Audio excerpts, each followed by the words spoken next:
Right now, from the band Every Time I Die. Yeah. Andy's here. What's going on, man? Andy Williams. Hi. How are you? I'm okay.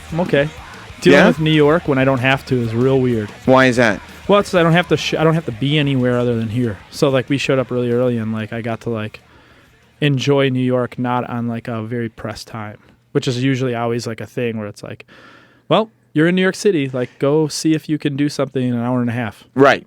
Yeah. Right. Yeah, and that usually doesn't happen. And like even being here, like when I'm walking around, yeah, and there's somebody who is not in a rush to do something, I'm like, what the fuck are they doing? Like I wish I had the luxury of just being able to walk at whatever pace I wanted to walk. Do you live in the city? No, I live right outside the city in Westchester. Because we were like talking like this is the first time he's ever been in New York City. Who is this? This is Wes Profrock. This is my best friend in the world growing up. And your fellow Python. Yeah, he's Python number 2. Excellent. What's going on, man? Not much.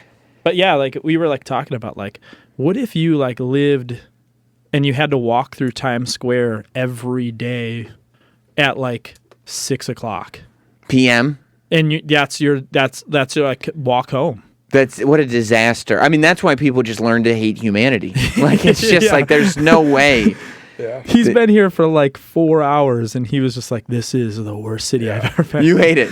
I mean, just that area. Right. Area. Once you're out of there, it's okay, but just there, it's so nice. Like when, like around here, like when you walk outside here, it's so nice. It's like you kind of right where like Radio City is and stuff like that. There's kind of people in the way, but not really. You're not really dodging anything. Right. It's pretty nice. Right, like in Times Square, you're having to push people out of the way. Yeah. Nobody's paying attention to what they're doing. Everybody's got to look around at the bright signs or at their phones or whatever it is. Like any other day, they would complain about a giant Samsung sign, but that day they want the picture of it. Right. Yeah. Like and they're sitting there. Have you seen the one spot where all it is, it's a camera pointed down to the sidewalk. Yeah. And there's a big screen. Yeah. And people just stand there for hours going, look, I'm on the thing. Yeah. It's like, yeah, you have a phone. It's the same, you've got a screen in your pocket that you could put on. It's the same impact.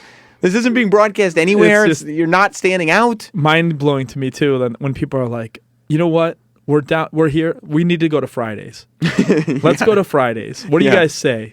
You know, you can go get like frozen potato skins from Fridays at your local grocery store. But yet today we are here at Times Square. We're in New York. We're getting them here today. Well, I mean, I'm not. Last time we had weather and I was trapped here and I was in a hotel in Times Square. Yeah. A bunch of the people that worked here, they were like, Sam, man, we're all trapped because there's a storm coming or whatever. You want to meet us at the Olive Garden? I was like, fuck yeah. The Times Square Olive Garden. That's a little great. different, though. Yeah. Yeah, but that's true. I mean, going to the expense of like flying all the way to New York and like this is my first time here and blah, blah, blah. And it's like, oh, they got the neighborhood bar and grill right there, Applebee's. Like, I'm definitely hitting that place up.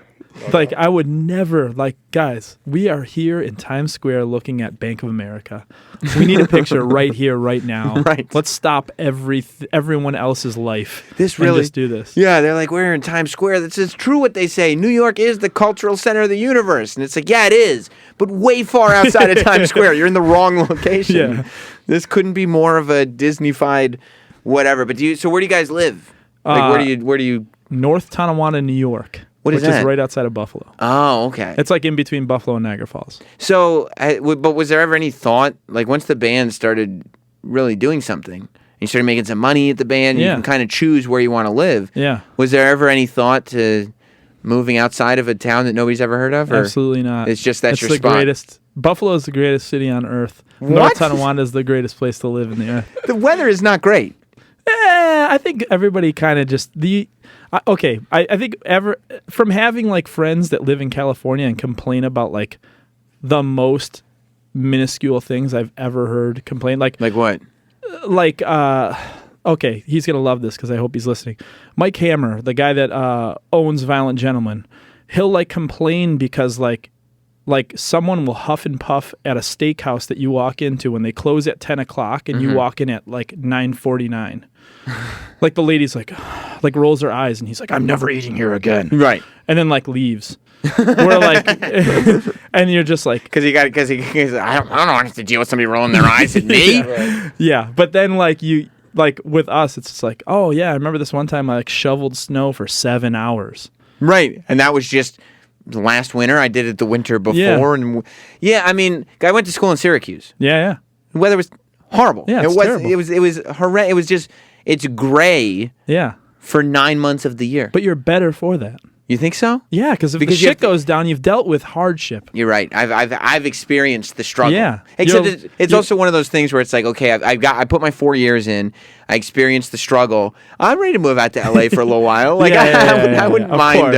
I wouldn't mind having an eye roll be the biggest thing that I have to deal with. I've 100% like thought about it, and I there was a point in time I like lived in Boston for a little bit. I lived in Texas. I lived in Dallas for a little bit. I lived in Orange County for a little bit. Mm-hmm. Orange County, New York, or California? Never New York. Okay. Orange County, California. Okay. And I like. There's like stuff I miss about Buffalo. Like there's like stuff. Really? Yeah, absolutely, man. Like what? Because I've never sat there and thought to myself, it'd be great spending some more time in Syracuse. It's never come up. I've been back once since I graduated, and that was 10 years ago or something. That's the thing. I don't know. I like the fact that there's like, you can like go to trees, you can go into the forest. It's rad. Like there's just stuff that like I miss that like those places don't have. And you're right. There's no traffic. Right. And you're right. And also, people know how to drive in spots like that. Yeah. Like here, LA, wherever you are, if there's any weather, it's just accident after accident after accident. Like, I go to Syracuse, and I was like doing morning radio up there before class. Yeah. And like, there'd be a blizzard every day, and you'd just drive through it. Yeah. Nobody got into any accidents. Everybody was like driving. Nobody was too slow. Nobody was too fast. Nobody was fucking scared. Yeah. It was just like, this is what we drive in. It's fine. Everybody knows what they're doing, and it really was fine. Yeah, there's really nothing wrong with having a little bit of callous in your life, where you're a little hardened, and I think that's like something that a lot of people are missing. Have you ever gotten to a point where you're like, you know what? I'm in a successful band. I got fans. I've made my life into kind of what I dreamed it would be. Like, I have gone out and made my dreams come true. I'd like to be treated for a little while. I'd like to give myself a little me time, maybe a spa day, maybe something. To be honest with you, there's Mike Hammer, going back to Mike Hammer from the last time, we were in Vegas, and he flew out to Vegas to see us play, and we showed up like a day before, and he's like, tomorrow morning we're gonna wake up, we're gonna go to spa, and I was like, no. I'm not going to that. And he was like, no, for real, man, like you got to go to a spa. It's really nice. And then I went to a spa in Vegas, and I was like, this is it. This is insane. Like, I feel great right now. Right. And it's like one of those things where you pay a fee and then you have it all day. Like, I'm saying this, I'm 37, I'll be 38 in a month, and I'm saying this like it's a new thing. Right. Like, that's how North Tonawanda I am. It wasn't even like a Yankee Cranky massage place. Like, most guys would be like, and they jerk you off at the end. It's amazing. This was just like, no one was trying to jerk me off. It was like, it was nice. Like, they had like tea and like you like stuff I never would like take my time out to like do. It's like a hot beverage to you sip it. You sip. Like, wait, I'm gonna sit in this room and just sweat? Like, I'm doing that right now. You know what I mean? Where like now you just go in there, you sweat, and then you go in this like nice cold room, and then you do this thing, and then it's insane. Is it difficult for you to like separate past like the function of this? Like, liquid, it's there to quench thirst. When I'm thirsty, I chug enough liquid till I'm not thirsty anymore, and then move on to the next thing. That like it just was like, what an eye-opening experience. And I remember like eating a banana, and I was like, there was more bananas sitting in front of me, and I was like, I can't eat another one of those. I mean, like, this is probably, they're gonna charge me more or something like that. Wasteful. I'm not full, but I'm not hungry. I don't. And then like Hammer was like, dude, you can eat another banana. And I was like, this is wait, for real? Yeah. Oh, okay, cool. And I had another banana, and then like it was crazy. But does it scare you to be like, I can't allow myself to enjoy that kind of treatment because I need to not soften? I need to not expect people to treat me like I'm special? Yeah, kind of. I don't like I've never been like the rock star guy though. Like, I've never really taken advantage of the fact that I'm in a band that's been around for a long time, and like I've never, like, every once in a while, like, I'll hit our booking agent up and be like, hey, like, Queens of Stone Age are playing Buffalo tonight. Can you like sort me out a ticket? Wherever. It doesn't even have to be a good ticket. Yeah. It's just like, and Yeah. I'll pay if you want. I'll pay. Like, and I still, I mean, I've been in Every Time I Die now. It'll be like 19 years next year. So Wow. like, and it just hasn't hit you that like, wait, like, so that thing that a lot of rock stars get hit with where, oh, I'm special now. never. Hasn't never hit you. No. Do you want it, or are you afraid of that? I'm scared of that. You don't I don't want that. I don't know if I want that. No. I like playing guitar. You know Yeah. what I mean? Like that's kind of how I look at it. I like music and I like playing guitar and like it just is so weird. Like I almost feel like if that's the case, if people like want to treat me special, just offer me to do my laundry at your house. Like I'll do, yeah, I got a nice washer and dryer. Oh, that's so cool, man. So like if a fan came up to you at a show and be like, I don't know what your schedule is like, bro, but like if you got laundry, I got a machine in my house. yeah. You'd be like, fuck yeah, oh, that's dude, awesome. this is so cool. The tour bus is pulling up in front of his house. This Like, is no, he's got a awesome. laundry machine. No, like, I'll hop in your car, dude. Let's go.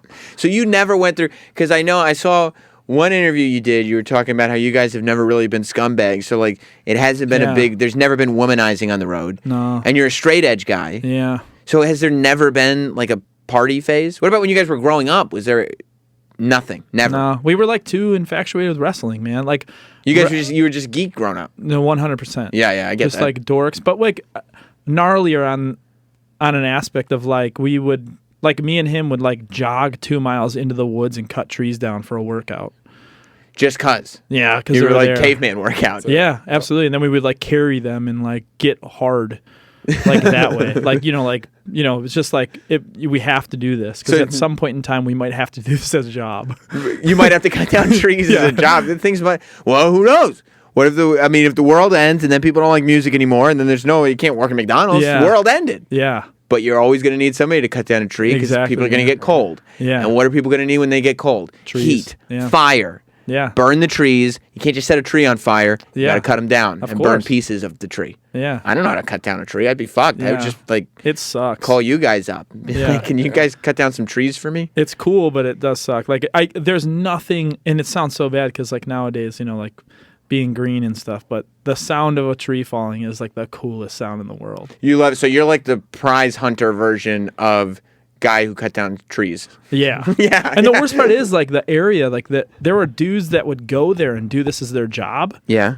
But like we would just do it for them. Like we would just go back there and like, I will take this one down. That's so fucking weird. You're like, they say if you love what you do, you never work a day in your life. That's why I'm a lumberjack. And the worst part, we would like go to the gym. I remember like we went to this one gym and like it was all bikers. Like the bikers would be at this gym and they would like yell and just like it was just angry. Like there was no positive. Like there weren't guys going, "Come on, man, get one more, get one." It was just like, "You're a pussy. You're never gonna be anything. Get that up, Yeah. And then we would just go in the woods and cut trees down. Like so, we would go there and like just look at these guys yell at each other and sweat and just like it was insane. And then like we would like come home, like eat something, and then just jog and go cut a tree down. Because you're sitting there like, number one, I don't want anybody yelling at me. Like, Yeah, I don't it have to was deal with just- that bullshit. Number two, the fact that you all go to a gym makes all of you pussies. Yeah, it's like terrifying. I remember this one time, this like poor Asian dude was like in there, and he got too close to like the power lift. Remember that?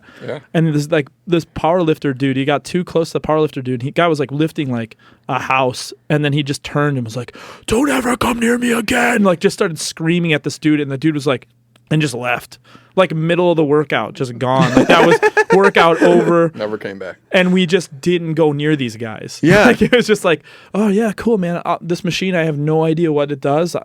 I'm just going to do this until I'm old enough to go over there. Yeah. You know? guys are jacked to hell, though. Have you always been just massive dudes? Just like bigger dudes. We used to be like really skinny. You did? He was 6'1" when he was 8. Yeah, I was like, I had this like picture. I'll send it to you guys. There's a picture of me when I was in, like I was in kindergarten, and like I'm wearing like overalls with no shirt. And I'm like, Which is what you wear now. yeah, it's Nothing's this. changed. I'm like the same height as the teacher. You at 8? Yeah, and then I just never grew. Like Well, you don't have to always grow just been anymore. The 6'1". teacher is an adult height. Like, you don't have. Yeah. You shouldn't keep growing. Mrs. Reynolds. She can't be alive. Oh, she was terrible. Yeah. So did you want to get big? Like, was that the point, or is it just Kind of. I like to cut down trees and it makes you get big? Kind of. I think like our upset, like if you took us in separate rooms and like quizzed us on wrestling, the answers would probably be pretty close. Like, I like worship Dr. Death Steve Williams. You did. And Terry Gordy. And, So you liked all the like kind of husky, big guys, not the roided up guys, Yeah. but just like the big thick dudes. guys and the guys that legit kicked ass. Yeah. Like you could tell, like that guy is the guy An who ass wins kicker. a fight. Yeah, Yeah. he might not be the champion in the ring. Yeah. But like if the shit goes down, Oh, yeah. he's gonna kick the shit out of somebody. He's dumping you on your neck. Yeah. Yeah. So that's what you like. Yeah, I was always kind of into that. Like the big Japanese wrestler style wasn't actually like a bodybuilder. It was more of like a pro, like a power lifter style. Right, you know? because in Japan they liked the idea of actually being able to fight. It's so funny because it was like there are these videos because now there are guys who wrestled in Japan that come over to like WWE. Yeah. And when WWE does these fan events, it's like friendly and the fans want to be your friend and sign an autograph and take a picture and have lunch together and blah, blah, blah. But in Japan, if you YouTube, there are like sponsor dinners. Have you seen these videos? Yeah. And if you YouTube them, these Japanese guys, they pay the wrestlers. They're like, we'll take you out to an awesome dinner. We'll buy you all the drinks that you want, and then we'll pay you to beat us up. Because they want the wrestlers to be tough, and they want to see how tough it is. Yeah. So they'll give like these guys to chop them hundreds of dollars to take their shirts off and just chop them across the chest. That's insane. As hard as they can. It's kind of cool though. Yeah, it's awesome. Yeah, It's way better. The first time I went to Japan, we went with Hatebreed. And Sean Martin was in the band at the time, and Sean's like a big tattooed guy. It's like the same height and size as I am. And I remember us walking down the street, and I remember people looking at us, and they kept thinking we were like a tag team, like a pro wrestling tag team, because we're both like big guys. And I remember this one guy, they didn't want a picture with us. They like be in the picture. They wanted to be like, they wanted just a picture of us, which is so weird. It's like, oh, well, here we are, and here's a brick wall. Cool. Yeah. You know, there's no person here. Did you pose or something? No, like, I picked them up and gorilla pressed the kid. I You was did? like, no, and all I heard was like just like high pitch, like, you know, it was pretty awesome. And Japan is so awesome. It's so awesome. Why you say like It just is, man. It's like I was just explaining that in this other interview that I just did with Emilio Sparks, but we've been friends for so long that like we like the same thing. So I think like when we found out about Misawa and like Kabashi and like Kawada and all those dudes, like our like lives opened up, and then like I never in my life wanted to do a people's elbow. Like I see. I wanted to get chopped 30 times in like 3 minutes. But that's interesting for you guys because like how were you like tape traders growing up or something? Did you just get like because now you can look up because here's what happens in Japan. Pro wrestling is very different. Oh yeah. And if you watch it, it's like guys legit kicking the shit out of each other. Like that's what people want to see. They want to see. Just like you could just hear impact of fist meeting face. It's cool. It's there, and all of them get off on it. Like all of them go in there and they fight each other for real, and the results predetermined, like wrestling is. But they punch each other in the face and kick each other as hard as they can. So how did you get exposed to Japanese wrestling when you're growing up? Probably RF Video was probably like Right. if you're like I mean RF So Video you were a was the big guy. time wrestling geek. Dude, you have no idea. So how did you end up in a band then and not like pursuing wrestling? Well, I did. I trained and I was 19. I went to this it was Renegade Wrestling Association just over the border in Canada. Like literally like I don't know 25 miles from my house over the Canadian border. And I trained for like 6 months and then blew my knee out and then started a band. Because you blew your knee out. Yeah. It like literally was like that's how it happened. Like I blew my knee out and I couldn't wrestle, so I was like, "Oh, I'll play guitar in a band." I started Every Time I Die, and the rest is history. You're like, so now fuck, my dream's not going to come true. Yeah. I guess I'll just have to do my other dream. Yeah. So then I was like, the thing is though, I'm a pretty, if anyone knows me and listening to this, I'm a pretty determined person. So it's like, and that was like the thing is like, now I'm 37 going on 38.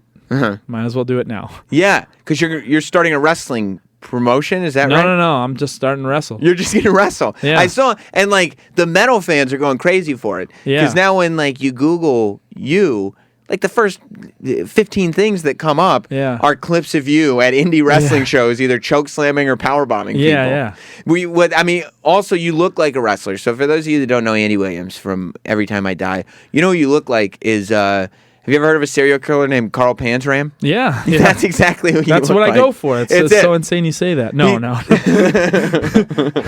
That's the look I go for. Yeah. That's on my Tinder profile. That's what it says. Carl Panzram. Super huge fan. He's like this, he's the most one of the more depraved serial killers of all time from like the early 1900s. Yep. And he's got that big mustache. He's yoked up to hell, and he's tatted. Yeah. And his tattoos almost look like your tattoos. Yeah. I've really just... That was just coincidence? Yeah, I got a whole secret life. Yeah. It's like a cosplay thing, but not really cosplay. Right. It's like I cosplay and then I do the stuff that he did. What made you want to get, for instance, like that big giant mustache that you're rocking? Stan Hansen. Yeah, that's what it was. Literally it. Yeah. Not Carl Panzram, but Stan Hansen. Stan Hansen. So when you're doing like press for like the band, right now I'm looking at a picture of Carl. Have you never seen Carl Panzram before? No, it's a tattoo of him though. Like there's a human being that was like, I got this sick idea for a tattoo. Yeah. I'm gonna get this sick serial killer tattooed on me. Well, do you see the resemblance? Like look at that book cover. I'll tell you what. Did you see? That one's pretty good right there. Yeah. That's pretty close. It's got the chest tattoo. Yeah. He's all jacked up. You didn't realize that's who you look like? Yeah, he looks like he's cruising too. That's a good look. He's got a way better head of hair than you. Yeah. Well, there are maybe. differences. I don't know. There are differences. This one, I got a hat like that. I got a little hat. You do? I have a little newsy hat? I look just like him. I might as well just start killing people. Yeah. You got it. Like, if you popped up on the news and they were like, we found the guy who's been killing everybody at the truck stop, they'd be like, yeah, okay, that makes sense. Nobody would be like, truck stop. Nobody would say him? Yeah. I go, yeah. I like, Carl Panzram has merch. How sick is that? I want to know what his merch. I want to know what he does in merch. He does. He's dead now. Yeah, someone's got to get. But that money, somebody right? does get the Panzram merch. How crazy is that? That's part of your income. Like, last week Starbucks was cool, but like my Panzram income is really big now. So when you're doing like press for the band, do interviews end up turning into wrestling interviews a lot? Sometimes they do, right? Yeah. Do the interviewers get annoyed? Like, they don't mind it. I have a feel like it's not getting annoying for the band yet, but I have a feeling it's gonna. After it's been 19 years. After tomorrow, because now I think it's gonna be like really bad, and then because we're done touring, like our album cycle from Parts Unknown is done. Which, by the way, the album's called From Parts Unknown.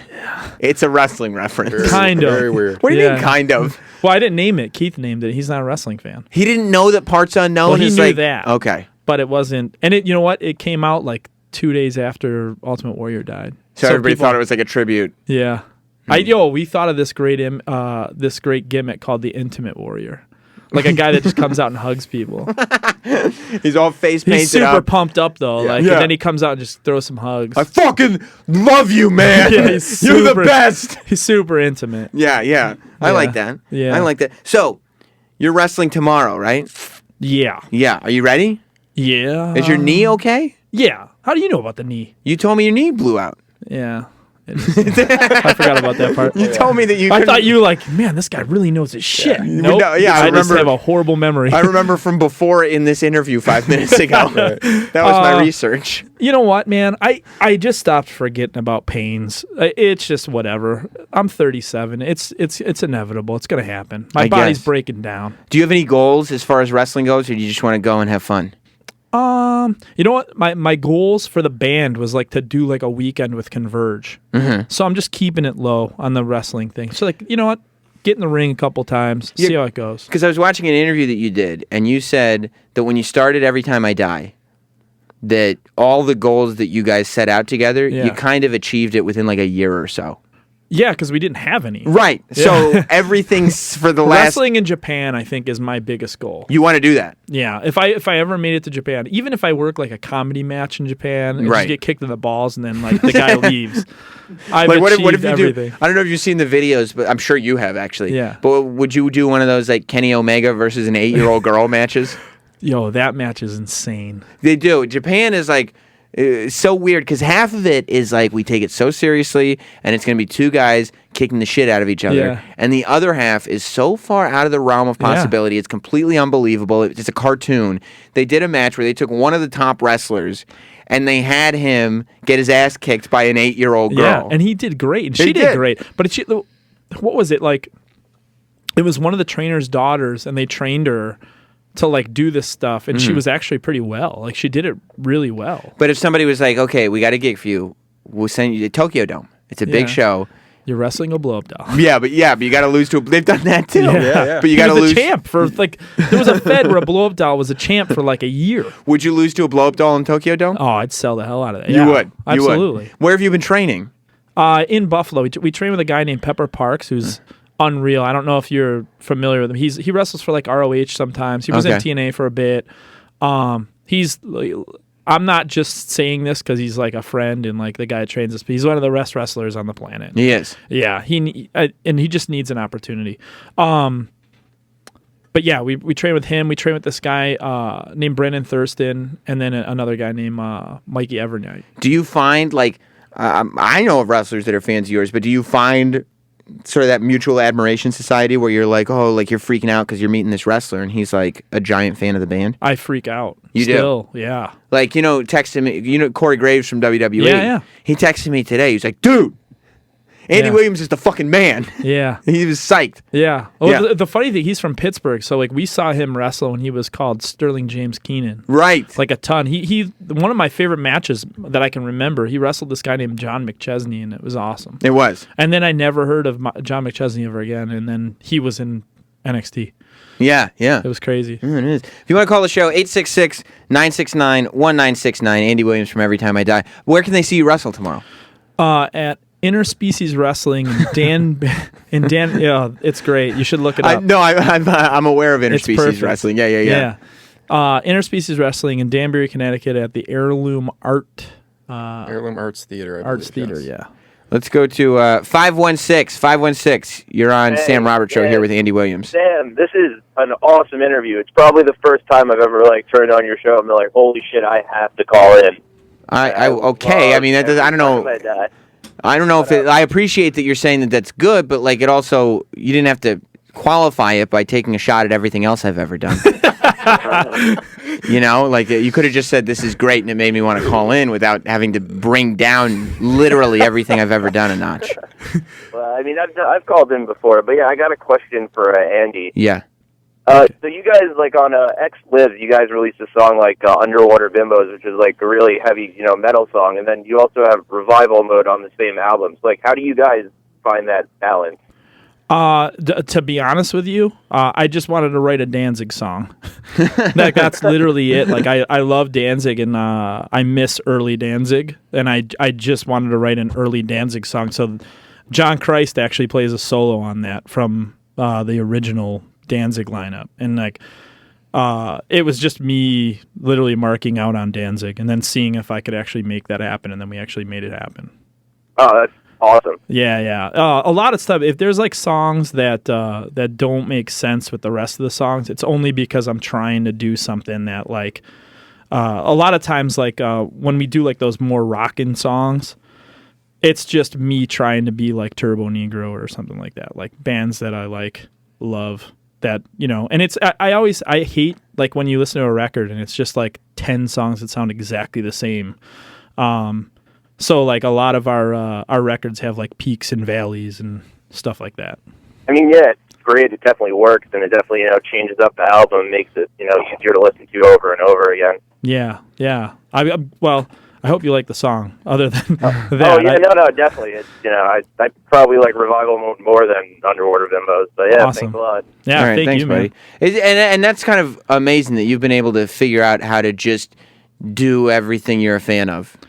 Yeah, kind of. It's insane, man. When I was a kid, like I said, man, determined as hell. I wasn't really a guitar player, and then I just started playing guitar and was I'm gonna start a band, and Which, I mean, probably the fact that you weren't running around chasing women all the time and that you weren't drinking or doing drugs. No. It's wait, now I've got all this time in the day. I think people don't realize sometimes that there's all these hours that like you could be learning to do things or becoming good at something that you actually like. Yeah, I was pretty bad at everything else though. Like that's pretty it. Like, well, you don't need to be. If you could figure out how to be good at the stuff that you like.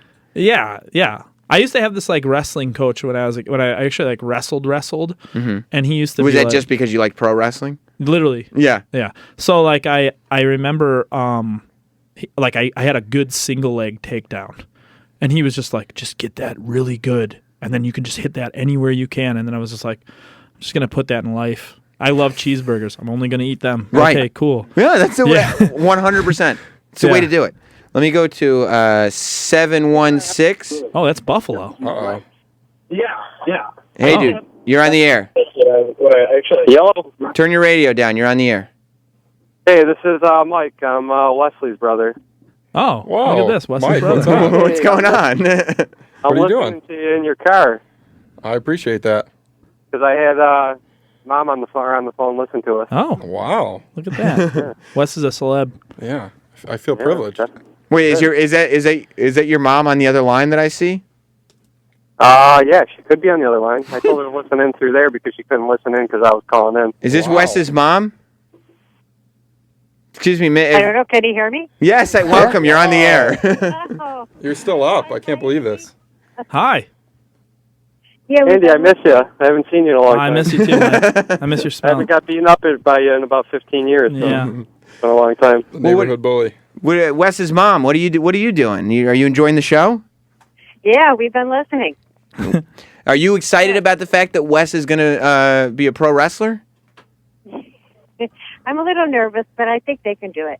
I mean, they're the Pythons. I saw a photo of the two of them. They had their American Dream Dusty Rhodes shirts on, and Mom, your son he's the size of a house. You know what I mean? I think he'll do just fine. I hope so. Yeah. All right, I'll put you back on hold so you can keep listening.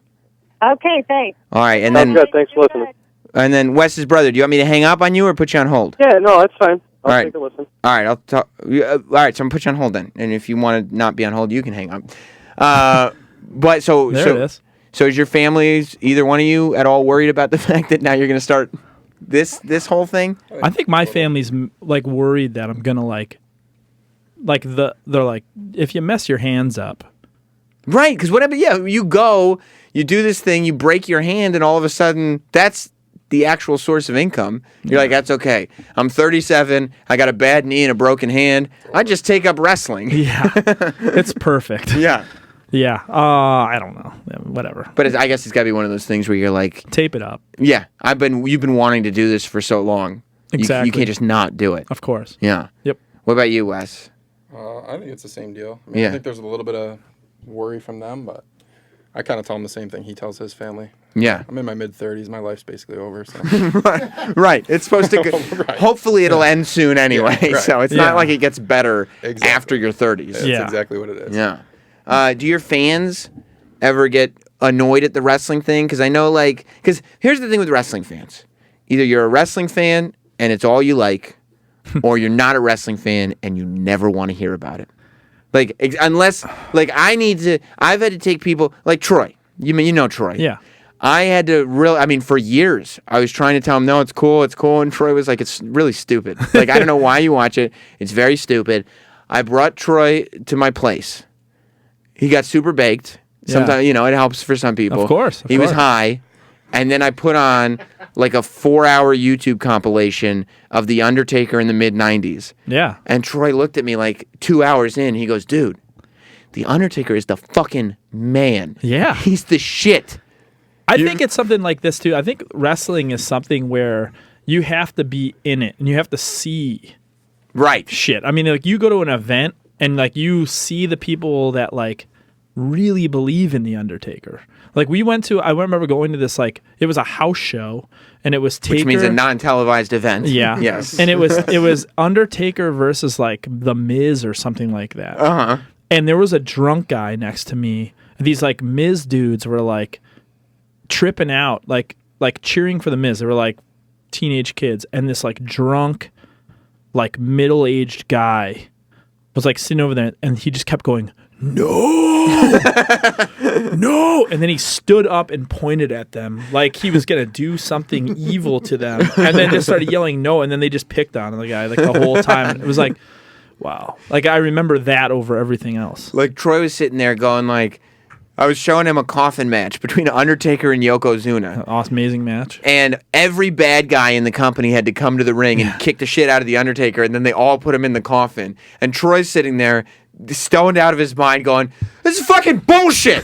Why did they start fighting all these guys?" I got way into it. Yeah, this is horse shit. All these guys shouldn't be out there. He would kill Yokozuna, but now he's got Crush and the Quebecers and everybody out They're there like helping the him worst out. guys. Yeah, Adam Bomb is helping him. This sucks. The one match that you showed me that was like, holy fuck, was the Hell in a Cell.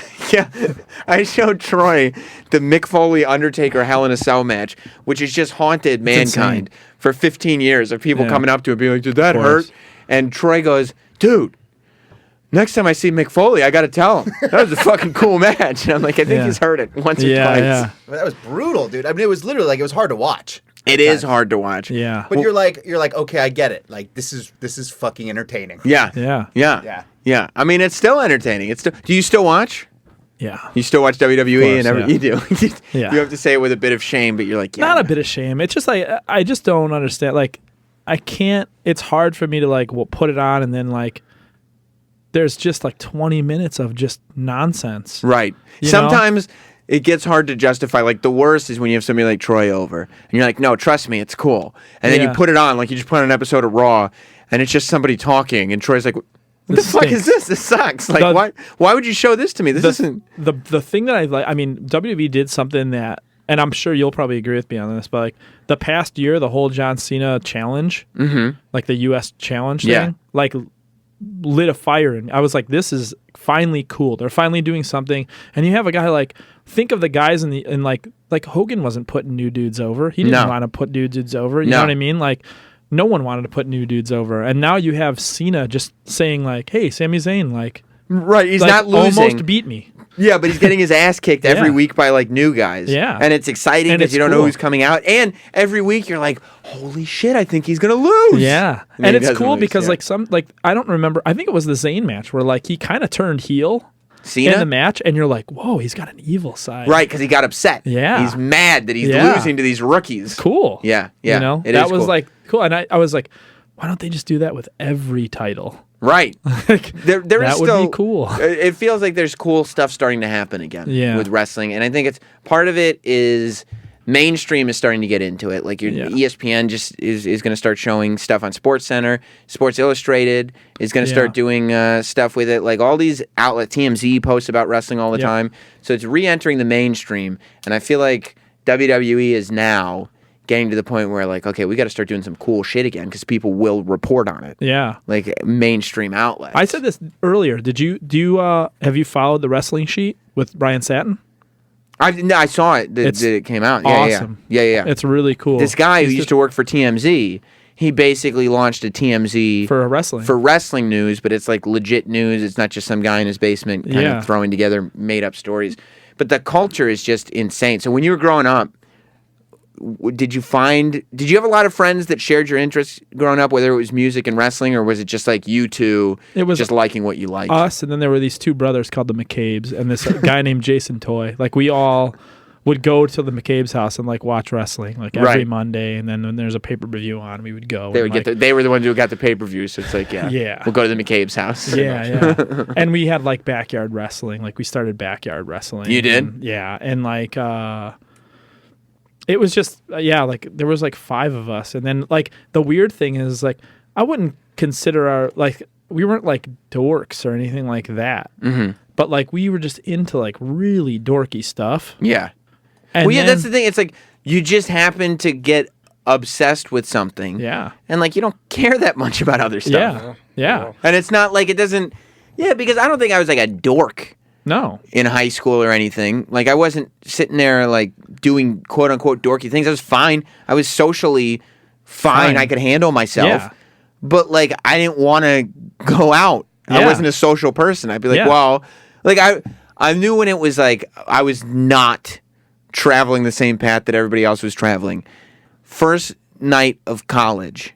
Everybody, and I had my roommate went to high school with me, so it was like, fucking A, this is it. We're in college. We're away from home. We're here together. Right. My roommate and the guy across the hall, they go out and they're like, no, we can get into the party because the guy across the hall, his brother is the president of this frat, blah, blah, blah. But I had just gotten a package before I left for Syracuse, and it was the new Hulk Hogan DVD. Yeah. So I swear to God, I was like, you guys go ahead. I'm going to watch this Hulk Hogan DVD called Hulk Still Rules. Yeah. And you know what? By the end of the night, my roommate came home. He was throwing up into a mesh garbage can. Which is great. Yeah, because it's just like not sprinkling everywhere on his side of the room. And I had this new information that Hulk does still indeed rule. I found out on the DVD. Yeah. So I mean, and that's where I think, I don't know if it's where the nerdness separates or what it is, but like, I think the idea that I didn't feel bad about it. Like, my roommate got home and I started fucking with him and having a good time once he was home. Yeah.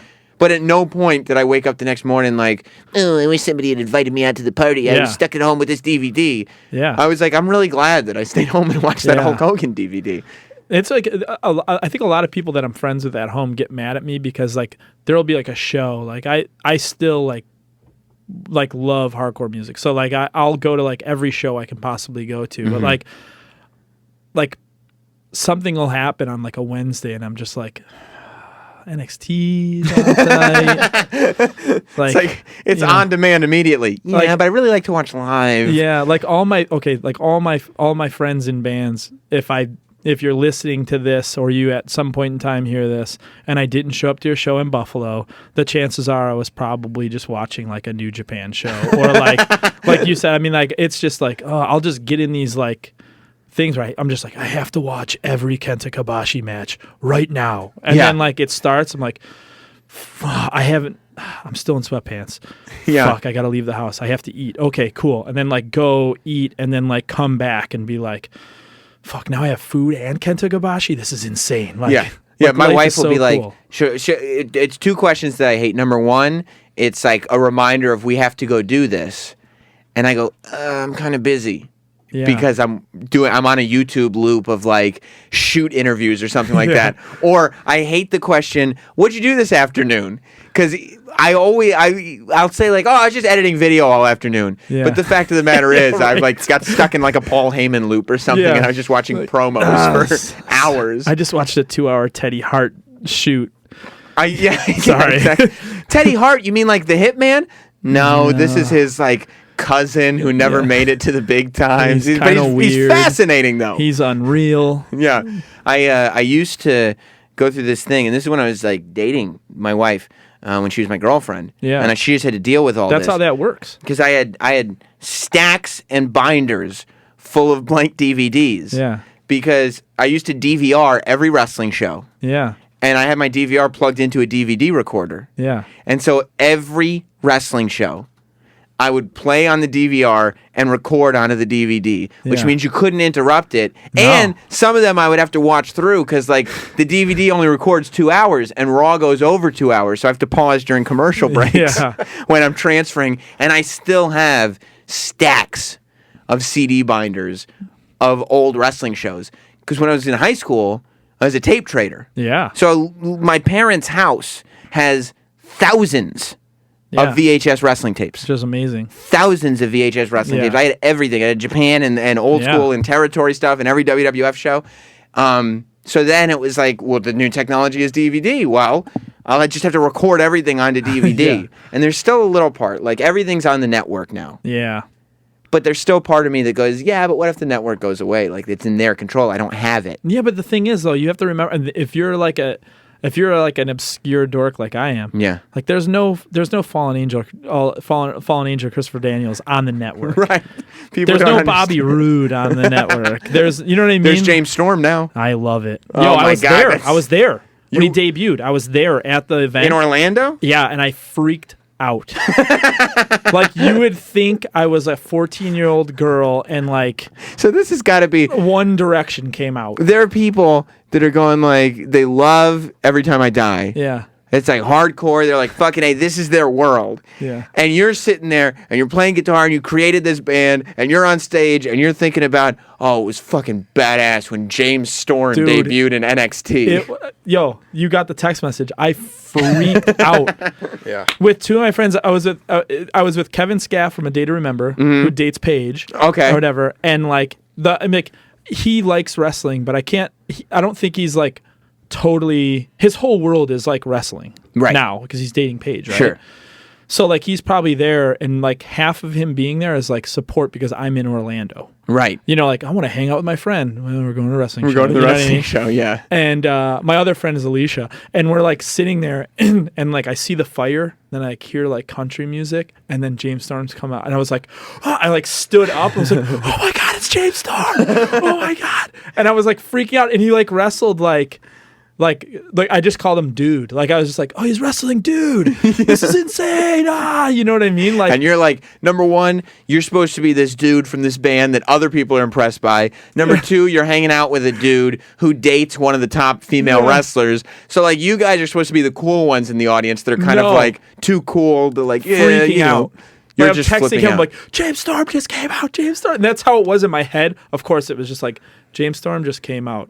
You know, Exclamation. Jormstein, you know, and that's all it said. And I was like freaking out. And then like he wrestled like an okay match, and like I still was like, this is insane. the fucking So best. cool. Today's the best day of my life. James Storm just came out. So what is your passion? Is it wrestling or is it music? I have no idea at this point. And what if you had to give one up? What I if mean, you were- obviously it would be wrestling. because that's how you make your living. No, I mean, it's just I've been doing it for so long that it's Music. like it's now just a thing. Like it's just like part of my life is like making music and like traveling and stuff like that. So it's like I can't imagine. I freak out when I'm home. Like I think that's half the wrestling thing is like I hate being home. Like I hate not touring. So like why not just do something where I'm also touring? So is that the idea that like now you're going to try to do? Are you going to try to do a bunch of indie wrestling shows? As soon as I'm ready. I like right now like I'm ready for what we're going to do tomorrow. Yeah. And then like after December, like I have off until June, so I'm gonna just hit it, you know, Hit it 3 hard. days a week in the you know, training for wrestling and like, you know, trying to establish, see where my body is, and yeah. Do you have a girlfriend, wife? I literally have nothing. You don't have a little wife. You tiny don't have dog. kids. You No. just got a dog. Just 37, and that's my best friend. Does any part of you want like a relationship with a female? I don't know. yeah. You know what I mean? Like I do. It's just like it gets. Sometimes it just gets in the way. Yeah. You You got know? all like you figured out a way to circulate your life around music and wrestling. Like your 14-year-old self. And I always say this, like Yeah. to me, I try to remember like what would your 14-year-old self say about what you're doing now? Yeah. And that's like a huge part because that's at your core, that's who you are. Yeah. Like that's when you figure out who you are, and then you kind of change as an adult, but that's only because of outside stuff. Of course. So if you can figure out like if I would me at 14 think this was cool, then it's probably something you should be doing. Yeah. And you figured out a way for your 14-year-old self to be like, that dude's the fucking man. He's the best. He's the shit. Yeah. I guess. I don't know. Right? I'm just doing what I do. I don't know. Like, you know what I mean? Like, if it wasn't that, it was like, I'm from Buffalo, so I'd be working in a factory. Right. This is way better. Yeah. Way better. So, like, that's the thing. It was just like, you know, I feel like factories are never going to go away, but like a wrestling Especially if career- Trump's the president, he's bringing them back to America. Yeah. He's bringing manufacturing He's back. bringing a lot back to America. Entertainment. Entertainment, is yeah. one. Yeah. But yeah, like it was just a matter of like I went to school I went to culinary school, and Why'd you go to culinary school? because I wanted to run track at that college. That was it. It was easy, and my coach said, "Hey, do this." I was like, "Oh, okay. I don't have to use my brain. Cool, I'll cook." Yeah. And I ended up somehow working for this like, my dad got me a job. I was like the print bitch for like engineering, like the engineering section of his factory. Uh-huh. So like all I had to do is like sit in this room, and then these guys would come and hand me numbers, and I have to like pull the files and like do it. And I did it for like a year and a half, and it was like right through Attitude Era. Uh-huh. So like, like literally, like I would go to work with my dad at 6 a.m, come home at like 6, 7 at night, and then I'd go to Wes's house to watch like Raw. Yeah. And like I'd be asleep for like 45 minutes of it. I would have to miss it because I had this dumb job. Right. And you're like, this job Sucks. cannot get in the way of Monday Night Raw. Yeah. Especially Attitude Era Monday you Night Raw. kidding? It's the fucking best TV Yeah. there's ever been. Okay, dude, looking back on it now, Yeah. when you go back and watch Attitude Era and, stuff, and Attitude Era is like, that's when it was Stone Cold and The Rock and Mick Foley jumping off the everyone cell. that was awesome. And like, yeah, and just when wrestling was fucking lunatic, Cool. batshit crazy cool. When you go back and watch it, I think that's a TLC album. Go on. which is cool. Yeah. You never watch Rock matches. I watch like the worst guy. I'm like, yo, what was the Godfather doing at that time? Like, Yes. I was paying too much attention to Stone Cold and fucking The Rock, but like, what was Val Venus going? Like, what was? Well, I like my favorite stuff is the really, really, really bad stuff. Yeah. Like, what the fuck were they thinking? Like, when I got the WWE Network, the first thing I did was turn on Mantar. No, even worse. I love Mantar, Yeah. but even worse, like the last few WCW shows. Oh my when God, they were like dude. in the toilet, when they were Yeah. going out of business, when nobody was going to see the Steiner, shows anymore. Scott Steiner had the belt. Yeah, Like it was dog shit. Like Yeah. what Young Dragons yeah. was at the time. I can remember 3 Count. Like Evan Courageous. Like they had a gimmick where Tank Abbott from the UFC was in a boy band. Yeah, Like, it was yeah. like Yeah. it was insanity. yeah. That they would ever think that this would What work was on it? TV. Mike Awesome had the Mike Awesome was fat that chick Thriller. Well, yeah, he was that '70s guy, the fat chick Thriller. Mike Awesome. Insane. Going from like the sickest wrestler, Gladiator Mike Yeah. Awesome. He was just a to guy with a that. mullet who kicked the shit out of people. Everyone. Yeah. He beat the shit out of everyone. Right. He was in Japan. Yeah. Yo, the best part. Did you ever go back and like watch Japanese stuff when he was in Japan at like FMW? Well, and yeah, stuff? I was a tape trader. Yeah. So I had there was a Dude. whole deathmatch collection. Him and Horace Boulder being a tag team, and just nobody knows English there, so they're just like, kill the motherfucker. Yeah. Fucking rip him apart, like just swearing and saying the coolest shit. Was like my favorite part. Yeah. Because they could just drop F-bombs. And back then in Japan, it was like they had barbed wire, glass, explosives, There was fire. a match with like piranhas Yeah, involved in it. They did a piranha death match. They did a scorpion cactus? death match. Yeah. Cactus death match where they would just take a box, they'd fill it with either piranhas, cactuses, scorpions, whatever they could and a find. guy would end up in it. And a guy would go in the box and just get. I remember there was a match. It was Hayabusa versus one of Otani's. I might be off on this, but the ring exploded, and I remember Otani jumping on the ref, like to protect, the ref. and like the cage like exploded. If anyone knows that, What's an exploding ring match? yeah, I mean, it was insane. I remember it was like rant, boom, it exploded, and then like it was either Otani or like Hayabusa were like on the ref. Yeah. Who was wearing like a nuclear outfit. So he would have been fine anyways. So are you and Wes just like cosmically linked in the sense that neither of you get tired of this stuff? Or like, Wes, will you like be like, all right, we've watched enough wrestling? No, it never ends. It never ends. No, never. And you're happy with that? Yeah. We're Yeah, constantly texting. Like I'll be at home and I'll be like, yo, you have to watch this like Jamie Noble versus Billy Gunn match from like 2005. It's the sickest thing. Honestly, I'm going to have to exchange numbers with both of you because I need to be on this group text because It's the worst. Yeah. It's like, yo, like, and I've said this to so many guys, and like, it sucks when like I meet indie guys and I met like Adam Cole, and I got Yeah. to ride with him to a show in Syracuse. Uh-huh.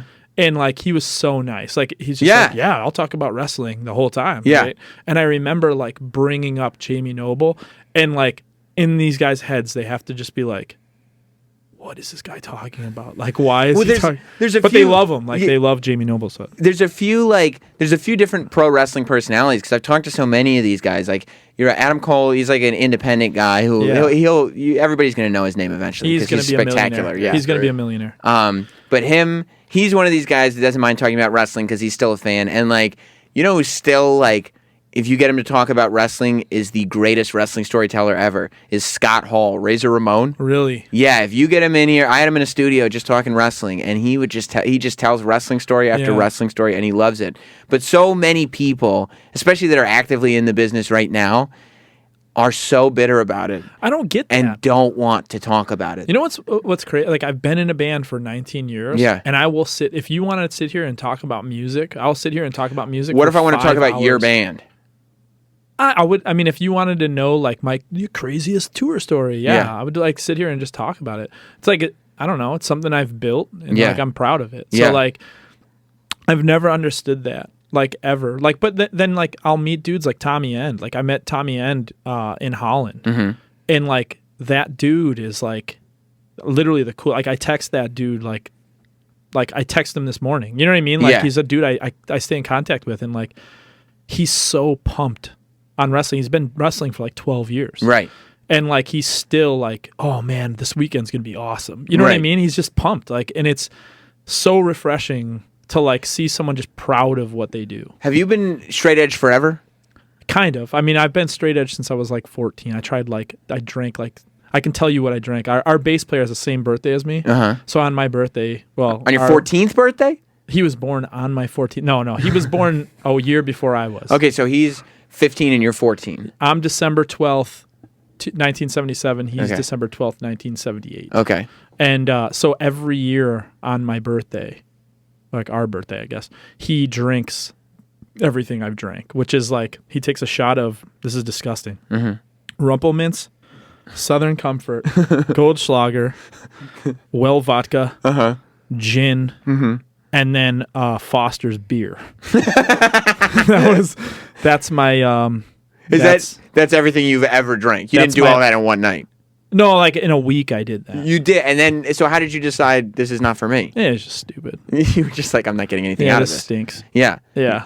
Now, explain to me because I don't drink, and I've never drank Yeah. though. Yeah. But I can't say straight edge because I feel like there's a lot that goes along with the movement. You know little what I bit. mean? Yeah, yeah. Like when did you decide to identify yourself as straight edge? And Wes, do you identify yourself as straight edge?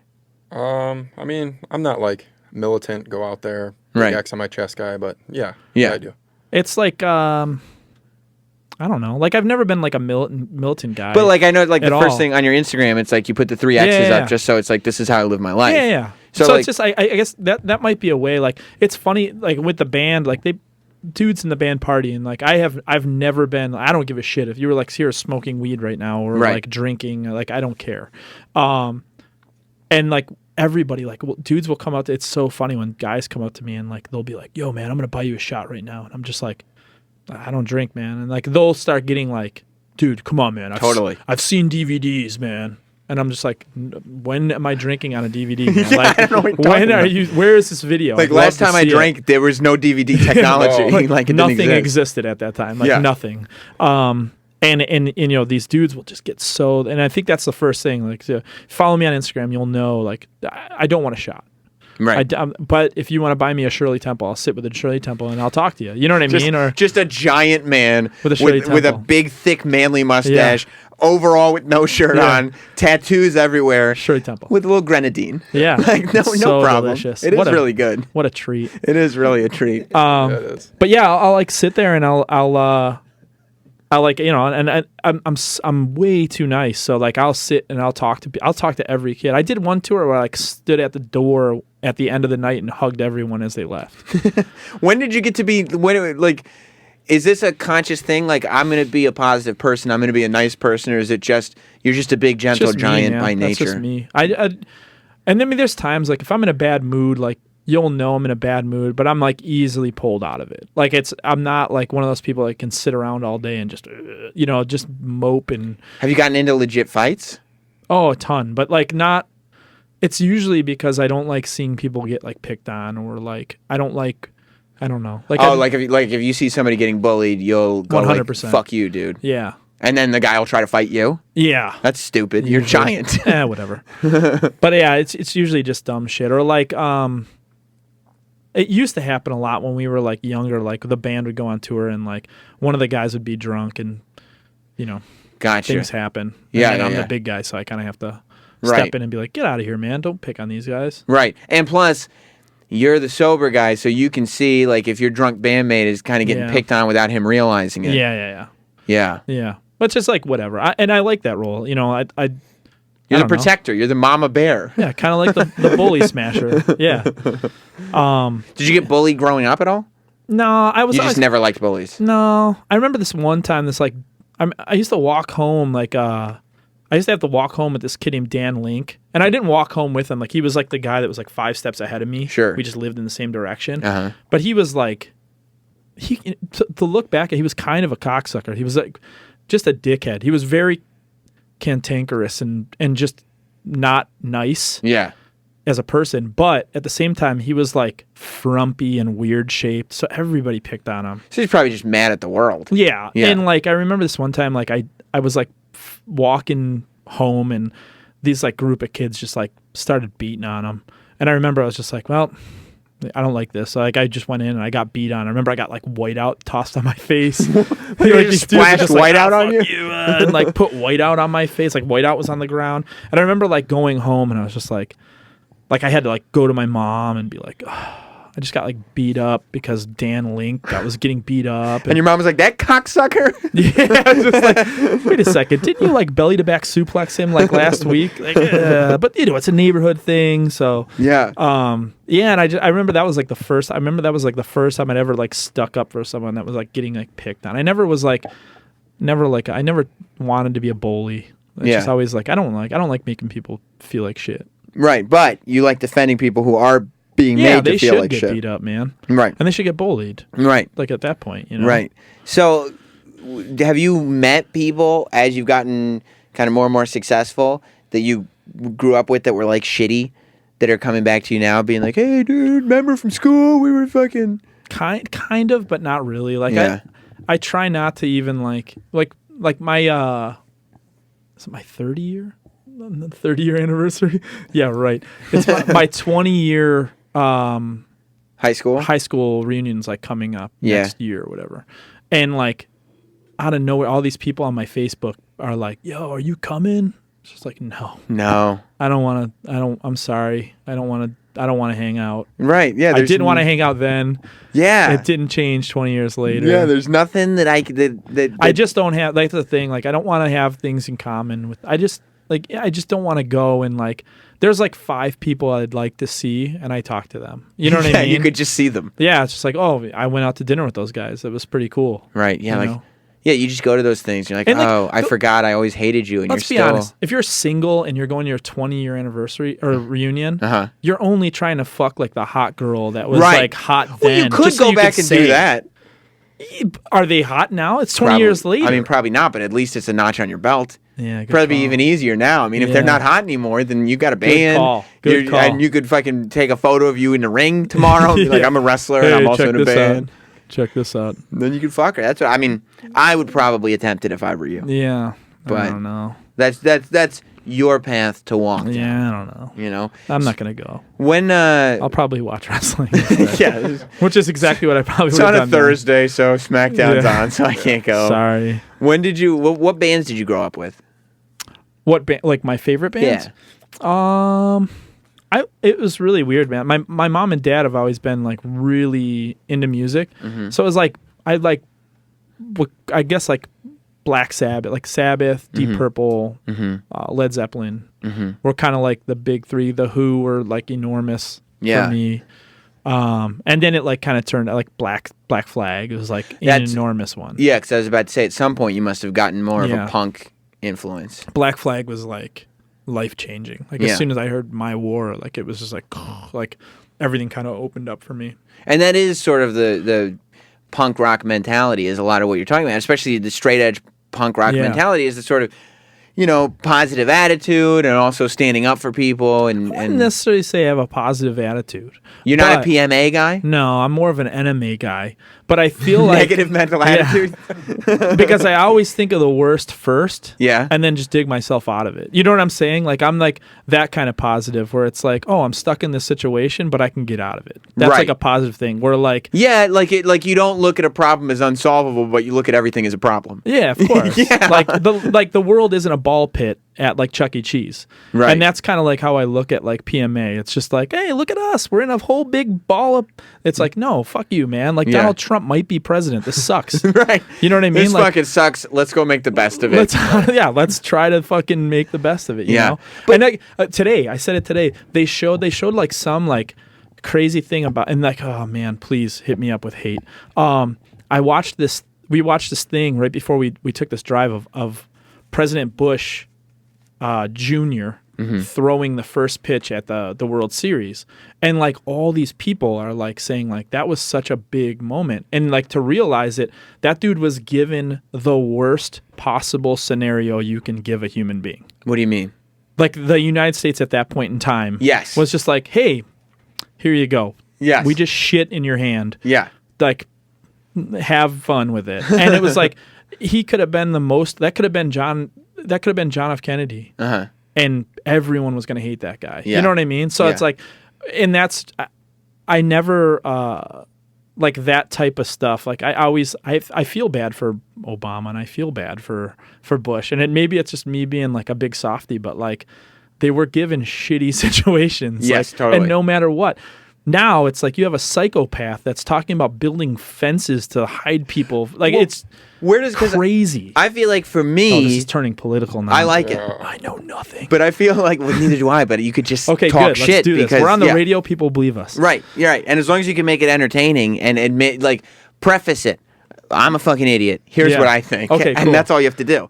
But I think it's from just years of watching pro wrestling, which you have in you too. Yeah. Like, I see Donald Trump running for president, and the only thing I want is for him to win because I'm so. All I see around me is just everything is fake, everything's entertainment, and even if it's, the greatest, sort of nicest, most well-intended politician ever, it's still phony nonsense. Yeah. So you might as well have the biggest sort Yeah. of character Yeah. in charge of all this phoniness. Yeah. Just the things that come out of it.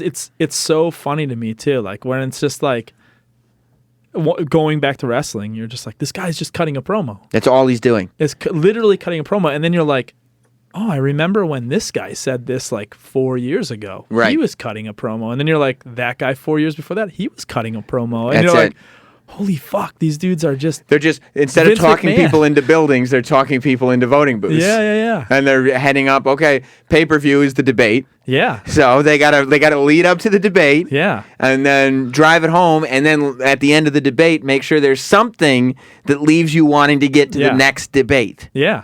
And like, sure, and it's the same philosophy. Like, they're going, it's the Republican debate. So they're all attacking each other, but every now and then they pipe in something about Hillary. Yeah. Because right now, they're fighting each other, but we Yeah. know down the road, Yeah. Hillary is going to be the main event. Yeah. So we got to start planting the seeds. Yeah. So that's the way I look at things. So like, I'm excited about Trump. I can't tell you that I agree with everything or any. I mean, I Yeah. don't agree with everything anyone says. Yeah. And I don't believe anything anyone says. Yeah. But Well, the thing I is, like watching Trump. Like, I was bored by the Democratic debate, Yeah. and I was excited by the Republican debate, especially the one where Trump called Rand Paul ugly. Yeah. So I was like, that's the guy. Yeah. That's my guy. Yeah. It's what's funny though is like the first initial your first initial thought when something happens where you're angry is always the most irrational thing. It's just like, oh my God, I just stubbed my toe. I'm going to burn my house down. Right. Do you know what I mean? So Right. like, obviously like for Donald Trump, like Mexicans getting into the United States, stealing jobs, we need to just bury them. We need to like just bury them Right. and just pretend they never existed. Right. And they'll never want to work here again. Right. It's like if you build a wall, they're only going to want to be here more. No, it's like, here's what we're going to do. We're going to cover everything and say nothing to see here, Yeah. and everybody's just going to go about their business. Yeah, like there's like, you know what? Yeah, the drug cartel's awesome. I'm just gonna live here, Right. where there's like beheadings. Because the Mexican people will be like, well, I know where I'm not wanted. I'm Yeah. going back to Mexico to hang Yeah. out with the cartels. Yeah, we were saying that earlier about that. Me and Troy were talking about and Scotty the Body. We were talking about this like Russian documentary about hockey called The Red Army, and it was basically like you either played for the Red Army or you just didn't play hockey. Like, at that time before Russian players came to the NHL. Right. Why didn't they just leave?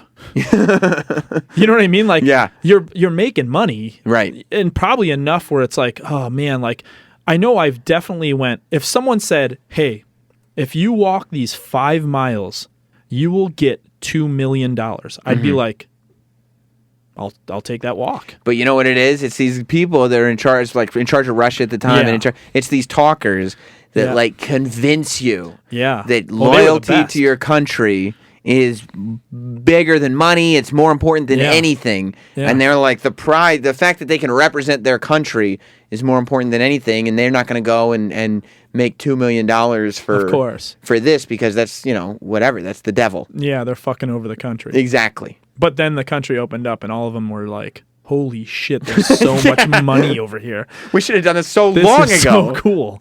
Yeah. Let's go to 760.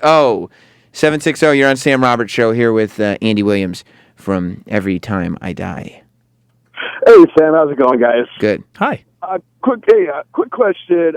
We mentioned a little political talk here. I don't know if you guys are still Yeah, dude. digging on it.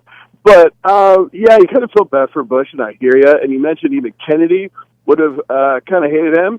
Yeah. But he did kind of handle that Cuban Missile Crisis, and I think it all worked out from there. So I hear you, but I'm just not following it. But you know Okay. what? I got to tell you something about the Cuban Missile Crisis because I love the Cuban Missile Crisis. That story is amazing, and that movie 13 Days is great.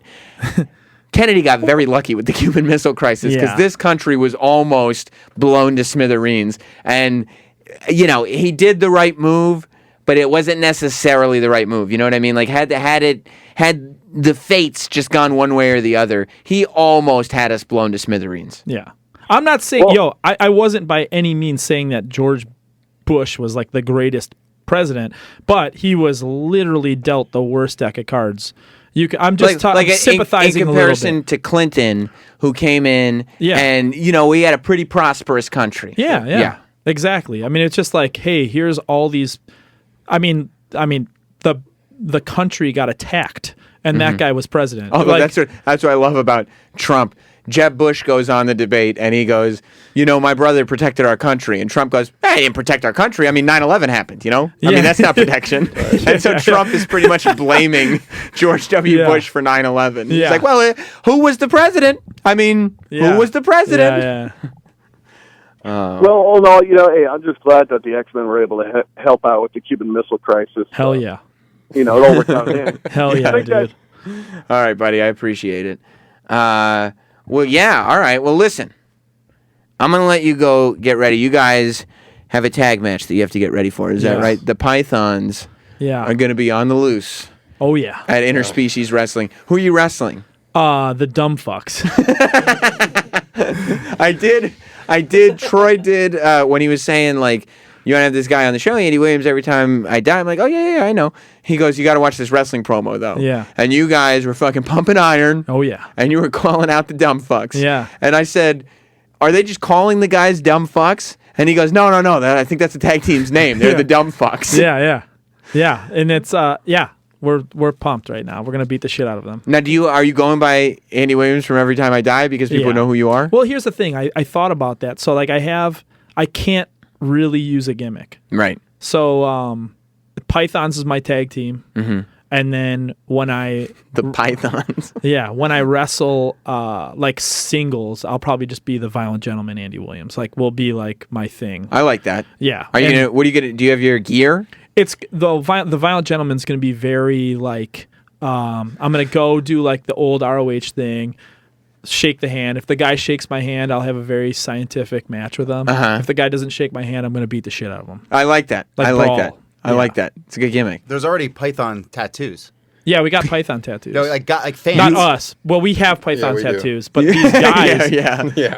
Yeah. these two guys, But you guys haven't Call them out debuted yet. on that. Look them up on your phone.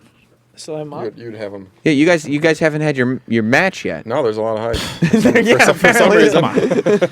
So is that pressure for you? Are you sitting there going like, "Oh shit, if we absolutely suck, these guys just got tattoos for Yeah, no right. apparent reason." Yeah, these guys got yeah, good explanation for whatever I just wanted to say.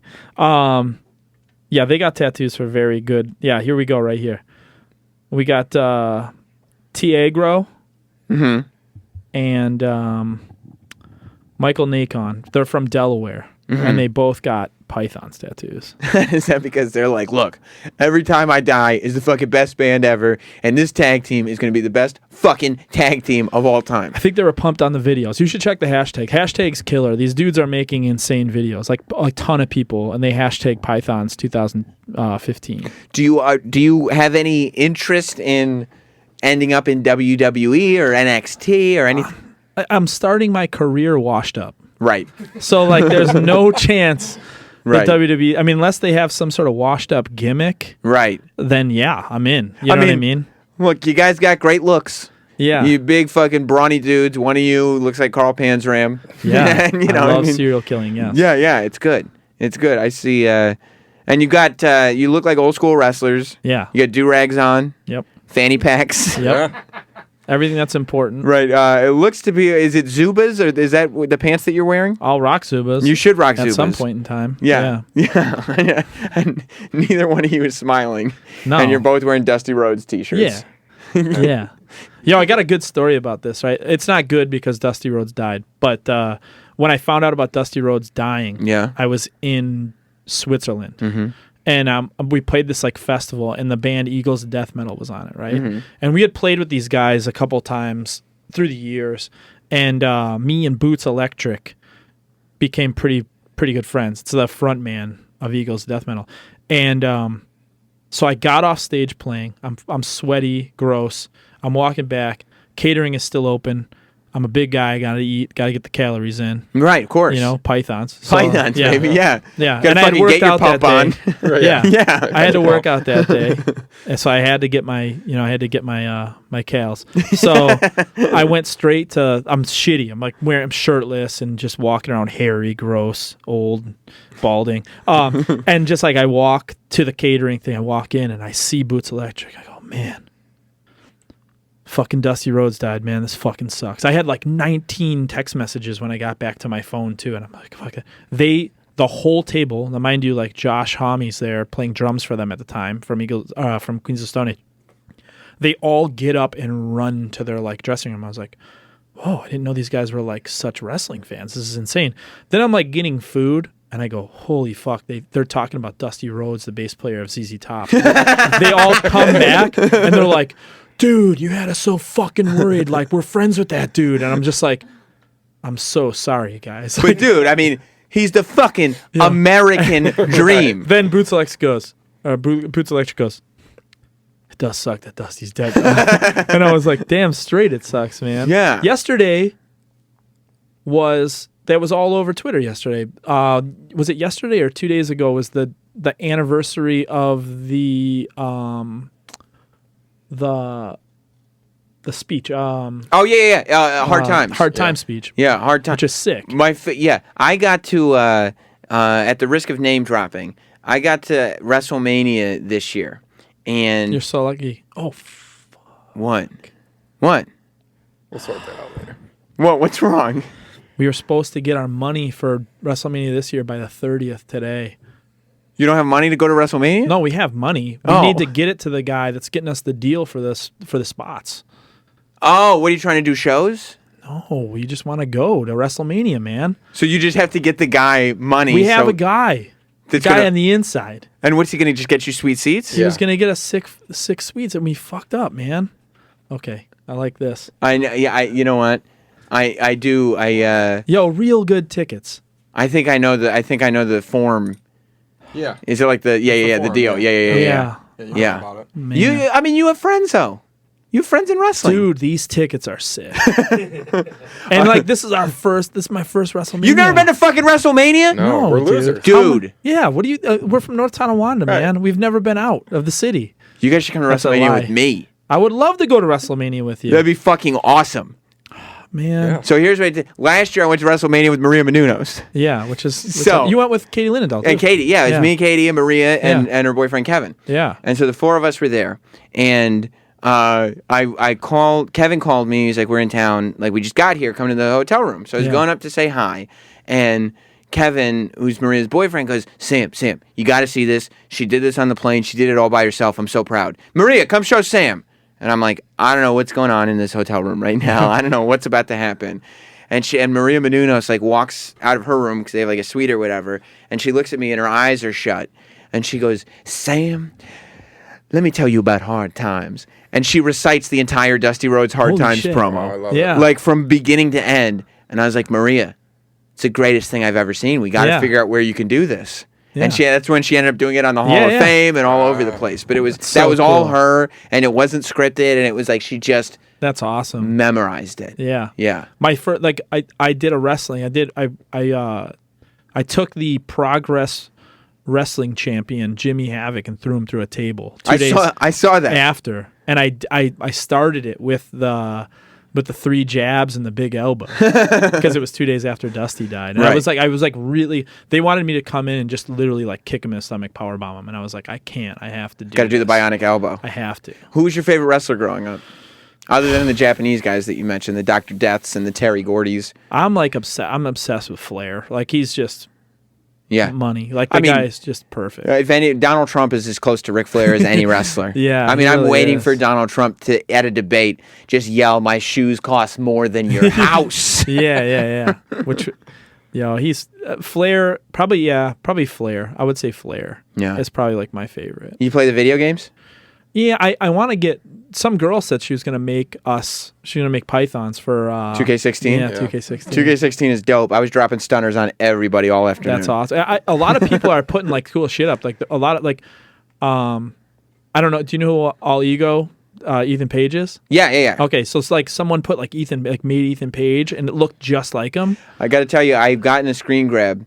Somebody made a Sam Roberts and a That's Katie cool. Linendahl I love it. on the That's game cool. already. Tag yeah. team? I think you can. I don't know. I just That's a saw cool the tag screenshots, team. but I saw that it's a tag team. That's a cool tag team. Well, the coolest tag team is the Pythons. Oh, I Yeah, appreciate obviously. that. That's obvious. The only thing is, I think we're like probably about 30 years too late. That's all right, dude. That's Like all right. we I would have mean, kicked ass Freebirds era, right? yeah, well, you look like the Road Warriors with no paint on. We would have fucked them up. You would have fucked up the Freebirds and Yeah. the Road Warriors, right? Like especially like now, I feel like we're at our like peak. You know what you should do? The Pythons should only cut promos on tag teams from the 80s. That's a great Like, idea.